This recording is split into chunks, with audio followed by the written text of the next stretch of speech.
Hello and welcome to an all-Africa inspired Trendz Travel. As usual, I'm your host Eloise Goebel, and like I said, this week we'll be celebrating all things Africa. Be it clothing, food or music, we'll be celebrating it. Now if you love this continent as much as we do, I suggest that you stay tuned. We start out in Mabopane, where we meet a young, gifted and creative African girl whose jewelry is not only amazingly gorgeous, but it is also 100% South African, and each piece tells a beautiful African story.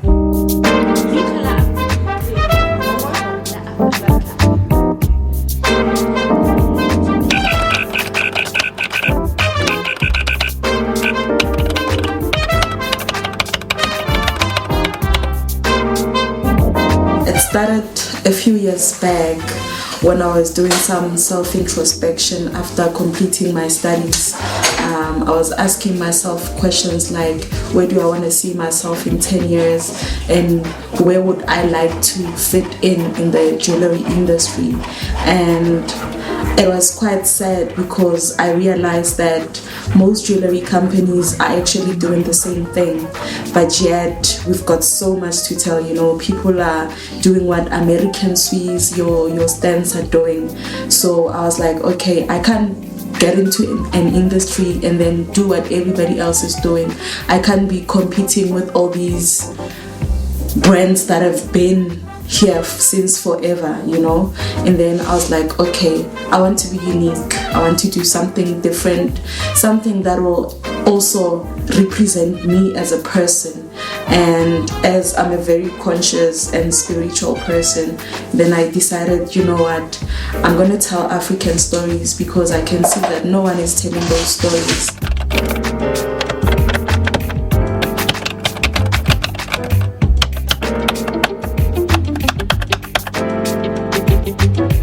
Ditsala means friends. Ditsala means friends because I regard everybody who spends their hard-earned money with us, I regard them as my friend. The minute I start talking with my customers on Instagram or WhatsApp, I feel like they're giving me a part of them and I'm also giving them a part of me, when we exchanging ideas and all that, when we discussing what they like and what they don't like. And the minute you start exchanging a part of you with a person, you guys become close. So that's why I said, okay, everybody who supports Ditsala is my friend.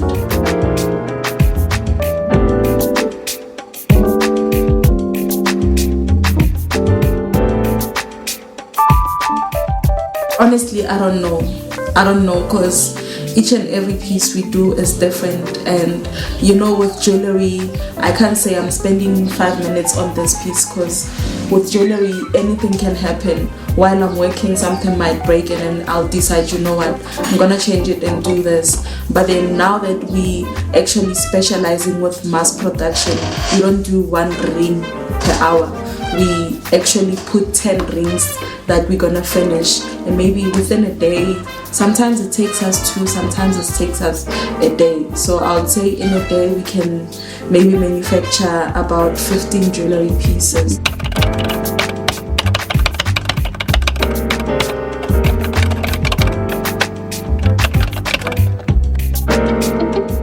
Supplying so many small boutiques. I'm also supplying it's Bao Tribe, it's in Botswana. Ceci Jones, it's one of our biggest stores. It's in America. I'm supplying Lady Africa, it's in the Netherlands. I'm supplying Iona, it's in Australia. So most of the stores are actually not in South Africa. I'm supplying more than 10 stores now.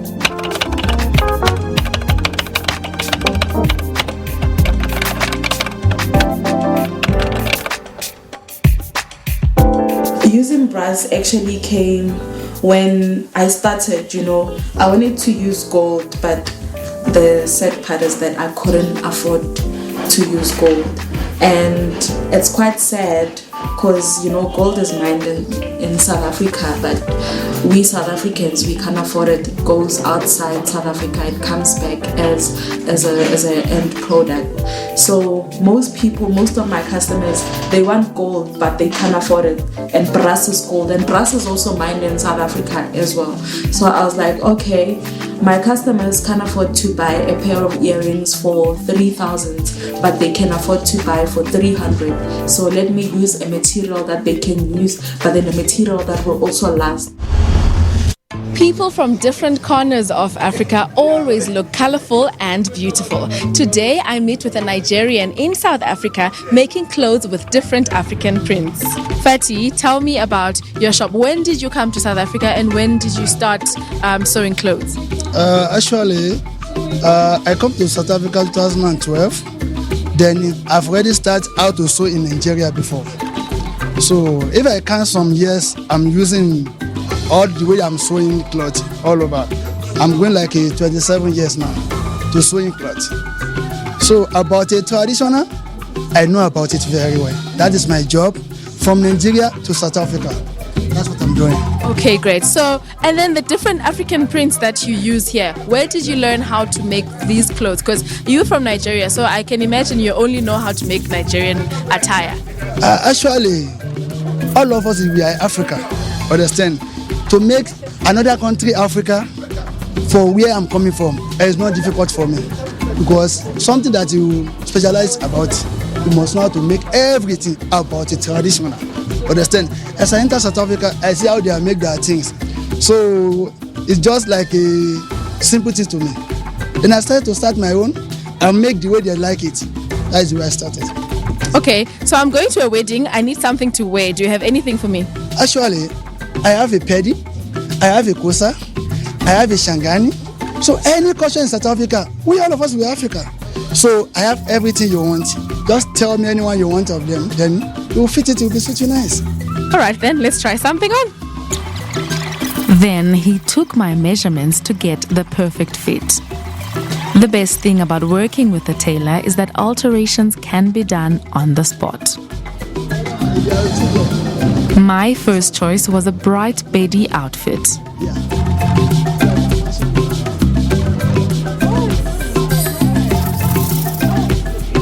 Okay, I think he's done a really great job making this Betty outfit. I might need to lose a bit of weight before the wedding, but I'm happy.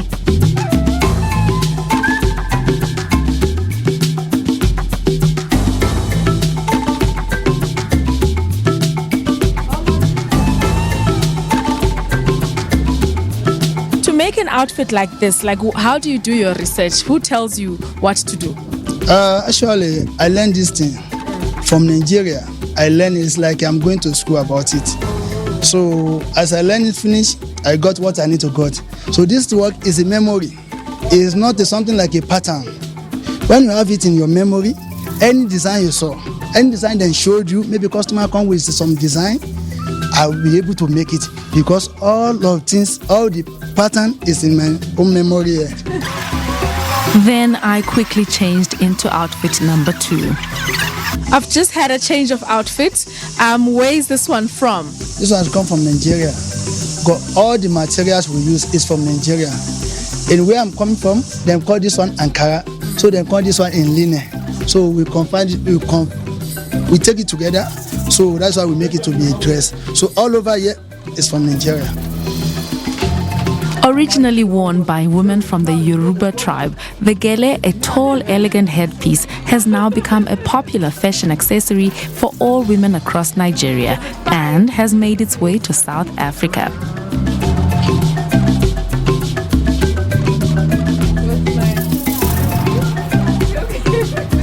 Paired with the Ankara print, South African design-inspired dress, the look works perfectly. The different African prints and designs can be worn on any occasion. You're almost guaranteed to stand out. This is Africa.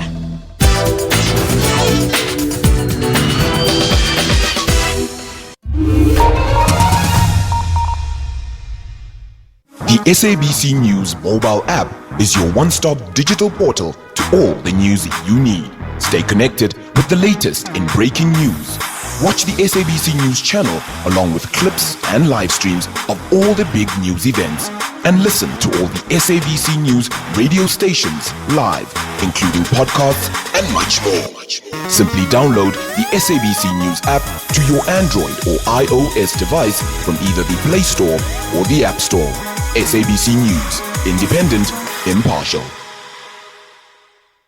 Hello, I'm Nana, and I want to tell you a bit about Economics Unbound. It is a live studio current affairs program that brings an understanding of the economy, how it operates, and how it is managed.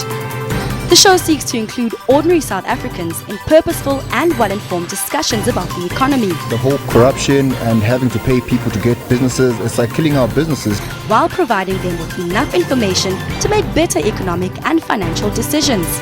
And we need to start thinking of new ways of creating new structures that are relevant at the time. Through this program, audiences can look forward to 30 minutes of deep and tough questioning on the issues of the week. Why do you think that our economy lends itself to such collusive behavior and such concentration of monopolies in key sectors?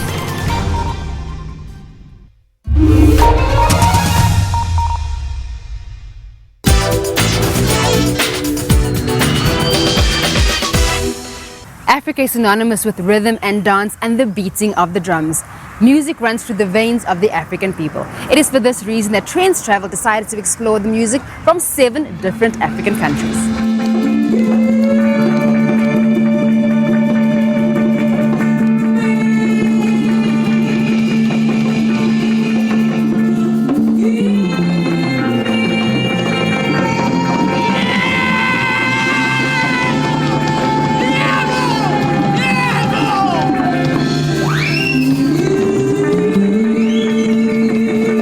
The Soweto Theatre celebrated its 7th year in true African spirit. Sounds and dance of the continent, performed by 6 proudly and unapologetic African bands, made waves at the Africa Day Groove event, billed the mother of all parties.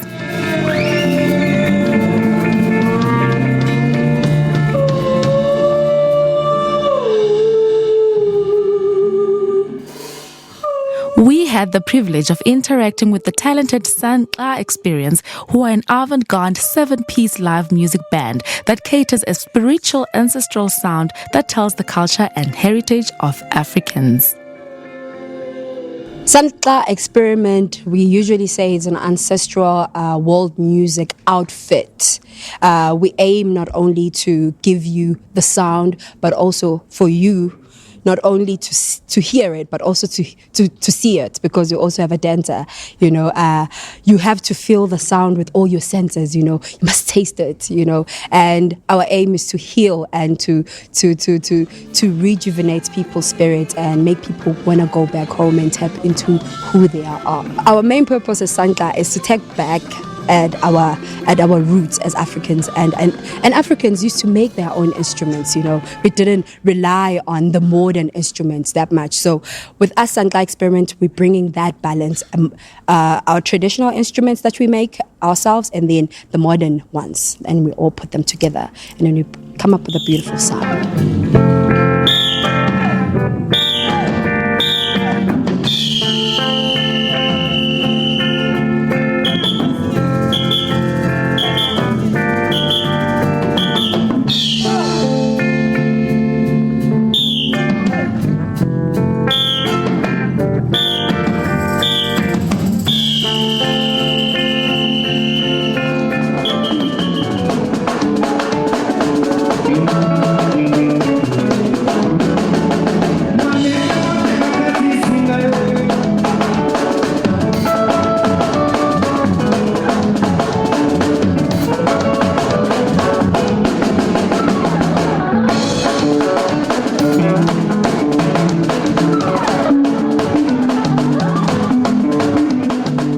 The Dasin Makombo and the Leaders is a DRC band based in Cape Town. They also gave the audience a seductive performance when they took to the stage.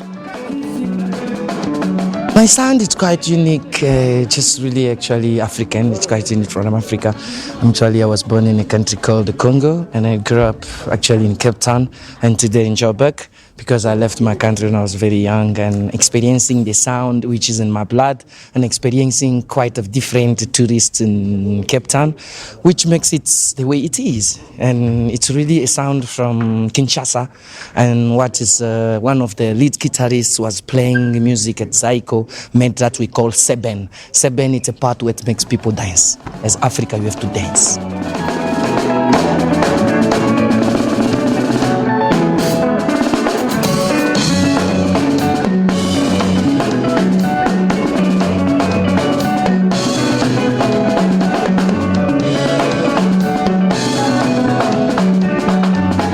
The Beats of Africa continue to entertain at the Soweto Theatre, embracing a social consciousness of the arts as a critical unifier of many tribes and cultures.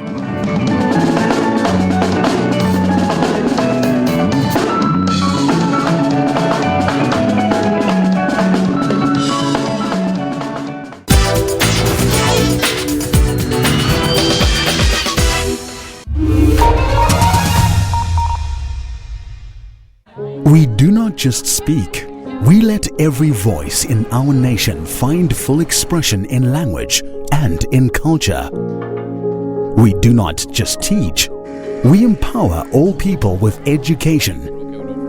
We do not just bring you the news, we place you where the news is happening. We do not just entertain, we take you on journeys. We do not just broadcast sport, we create an arena for sporting heroes to inspire you. Ours is not just a job, it's a calling to ensure that everyone in our nation is informed, educated, and entertained. We're able to do this because you do your part. SABC TV licenses, it's all made possible by you.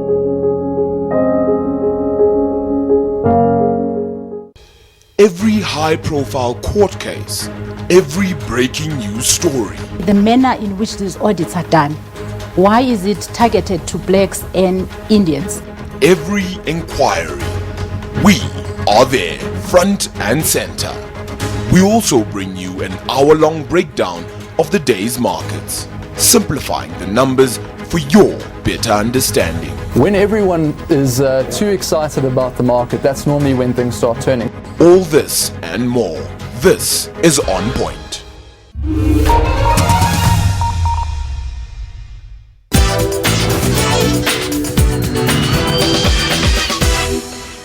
Kasana is a town in the northeastern corner of Botswana, sharing its borders with Zambia, Namibia, and Zimbabwe.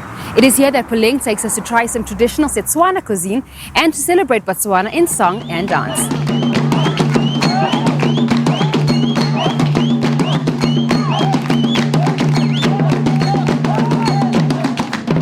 A night of song, dance, and Setswana cuisine. Hosted by His Excellency Mokgweetsi Masisi. The event took place in the wilderness of Kasane.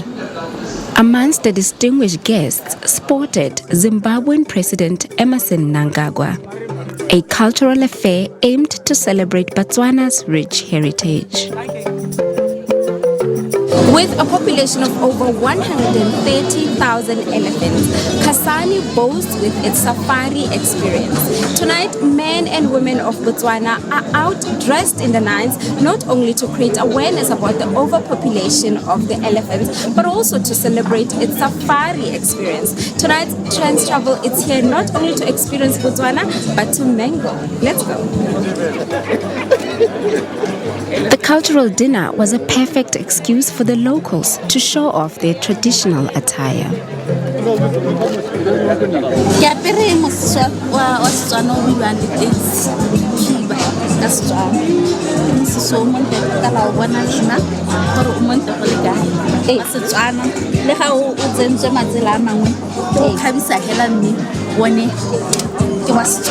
Tota ena ke no e heletseng ya ha mme e apesang ha mme ba o tserwe ha o tsewa jale o ya peso ke matsala gago o bona gogelo sekopelo se se dirang gore mathata a go a lelwapa wa go kela go neya wa ba go ka tsama wa tsa tsala a tsene go ne ka ga ya o tsa lone ke mo se solo wa peso ya kana se tsa bulore wa Setswana ya no mo ke a go supang wa peso o nne o tserwe ya no from there onwards how o attend meleto ya ko lapeng o tshwanetse go nakwana go every event o go ba jale o suparo nne o tserwe.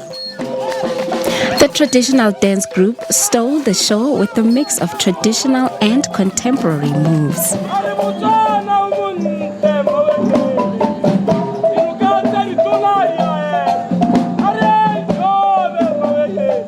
The message of the night was to bring attention to the plight of the residents who are under animal attack. The song that we did, it was going like Dipologolo tsa rona Botswana, ke letlotlo la rona Botswana. Remember, we are in a tourism industry, and these animals, they bring in money into our country. So the message simply say, our animals here, it's our heritage. So we're looking after them, and we must look after them. That's why we did put that together, and we saw that elephant, and it was just going through that forest. We should take care of them. There must be something specific about your hands. There's no way you will have such very elaborate costume with your hands. Yes. What are you supposed to do with your hands with that? Well, honestly, this is just, to act, to put that vavoom. How do you do the vavoom? Vavoom, when you move, you do those moves. Yeah. you know, so that it just shows the people, and it just excites the people more, So it's not plain. If this wasn't there, I'm sure the costume would have been plain. Oh. But because it's there, it's acting, it's putting that factor.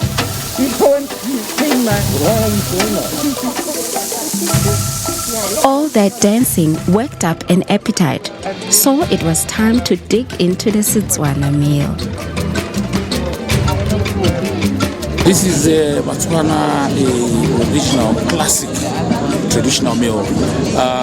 We can't do without it, and it's juicy as well, and all the flavors are retained. Yes. Yeah. Okay, so for a presidential cultural dinner, what are those dishes that you cannot leave out? Obviously, sesosa pudding we cannot leave out. Obviously, can't leave out our favorite starches. Like I said, mabele, or we call it sorghum. We always have that, and our tomato and onion, just to make it nice and juicy. A perfect meal for a perfect evening. We're not quite done with you yet as we play out with Imbongi by spirited praise singer Jessica Mbongeni. We'll see you again next week, same time, same place.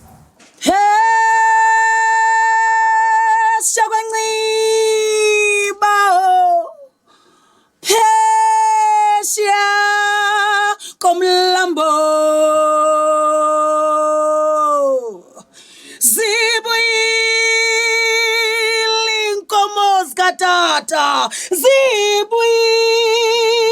inkomo zikatata azibuyile inkomo zikatata beziyolobola mafi hayi mbona mnina lo nje ubonayo ngamazolwandle yayaluzela na hayi yipiko kwinteke enhle kwilizwe liphela yini namadoda hayi. Is it a daffodil in the Rocky Valley? Inyibi bintyatya eqaqambileyo enqabeni ezixhotyeni ngaphakathi kwamalwalwa kusini na? Hayi!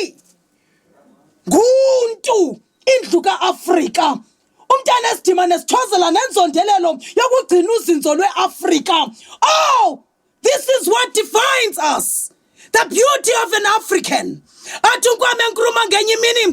am not an African because I was born in Africa, but I am an African because Africa was born in me. The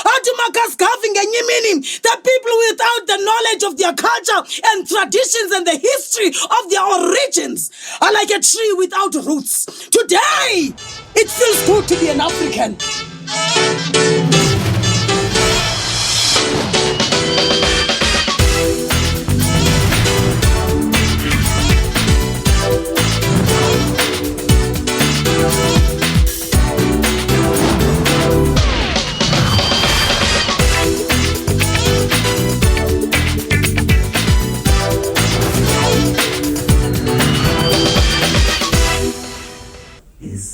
I don't deny anything that is happening in Africa, you know, so I'm not against any image being shown.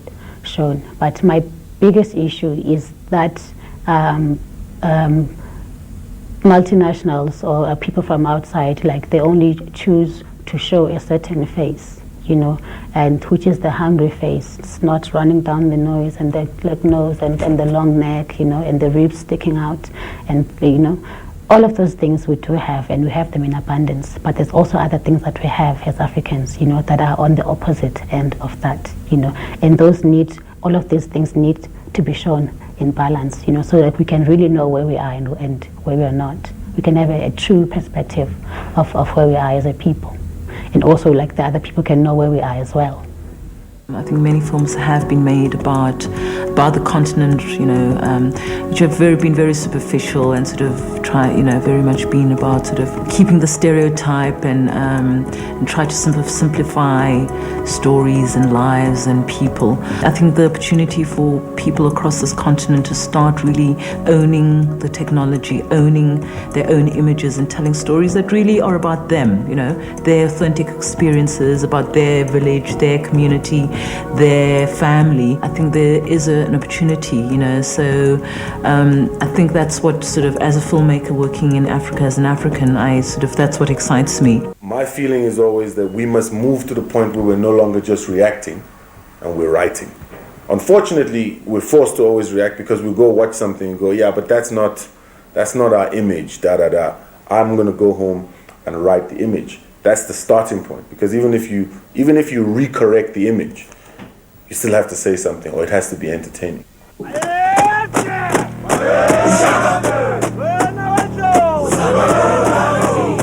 Since he ascended the throne of the Zulus in 1816, Shaka has forged one of the mightiest empires the African continent has ever known.